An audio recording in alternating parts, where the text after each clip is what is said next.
Hello everyone, আশা করি সবাই ভালো আছেন। আপনারা দেখছেন এফসি লার্নটেক ইউটিউব চ্যানেল। আমরা অনেক সময় প্রয়োজনে অপ্রয়োজনে অন্যের ডিভাইসে কিংবা অন্যের মোবাইল ফোনে আমাদের ফেসবুক অ্যাকাউন্ট লগ ইন করি এবং সেগুলো আবার লগ আউট করতে ভুলে যাই।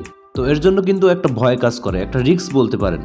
তো ভিউয়ার্স, আমি আজ এমন প্রক্রিয়া দেখাবো যে কার কার মোবাইলে কিংবা কোন কোন ডিভাইসে আপনার ফেসবুক অ্যাকাউন্ট লগ ইন করা আছে তা 1 মিনিটেই রিমুভ করে দেবেন বা লগ আউট করে দেবেন। তো পুরো ভিডিওটা কন্টিনিউ করতে থাকুন। যারা এই চ্যানেলে নতুন প্লিজ সাবস্ক্রাইব, আর যারা অলরেডি সাবস্ক্রাইব করেছেন তাদেরকে অসংখ্য অসংখ্য ধন্যবাদ। তো আমরা চলে যাই আমাদের ভিডিওর মেইন পর্বে। তো আমরা এখন চলে যাব ফেসবুকের সেটিং অপশনে। তো নিচের দিকে আসলে দেখতে পাবেন সেটিং, তো ওখানে যেতে হবে। তো আমি এখানে চলে যাচ্ছি। দেখতে পাচ্ছেন পাসওয়ার্ড অ্যান্ড সিকিউরিটি, এই অপশনটিতে ক্লিক করতে হবে। তো এখন আপনারা 2 নম্বর অপশন দেখতে পাবেন হোয়ার ইউ রি লগ ইট ইন। তো তার ডান পাশে লেখা আছে সি অল, সেখানে ক্লিক করতে হবে।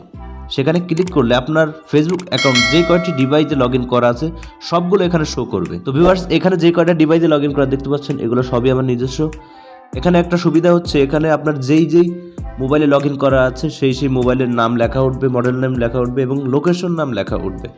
তো এখন আমি দেখাবো যে আপনার যদি সন্দেহজনকভাবে মনে হয় এটা আমার ডিভাইস না, তখন কিভাবে এগুলো রিমুভ করবে। তো আপনার কাছে যেটা মনে হবে এটা আমার ডিভাইস না, তার ডান পাশে যে 3 ডট মেনু আছে ওখানে ক্লিক করার পরে লেখা উঠবে লগ আউট। তো আপনি এখান থেকে লগ আউট করলে কিন্তু তার ফোন থেকে লগ আউট হয়ে যাবে। এবং আপনি যদি আরও কয়েকটি ডিভাইস সন্দেহজনক মনে করেন যে এটা আমার ডিভাইস না, তাহলে আপনি নিচে আসলে দেখতে পাবেন log out of all season. এখানে ক্লিক করলে অল ডিভাইস থেকে লগ আউট হয়ে যাবে। তারপরে আপনি আপনার নিজের ফোনে আবার লগ ইন করে অ্যাক্টিভ করে নেবেন, তাহলে আর কোনো ভয় থাকবে না। তো ভিউয়ার্স, আশা করি আপনারা এই ভিডিওটা পুরোপুরি বুঝতে পেরেছেন। তো এরকম নিত্য নতুন ভিডিও পেতে আমাদের চ্যানেলকে লাইক, কমেন্ট, শেয়ার এবং সাবস্ক্রাইব করে পাশে থাকবেন। সবাইকে অসংখ্য অসংখ্য ধন্যবাদ।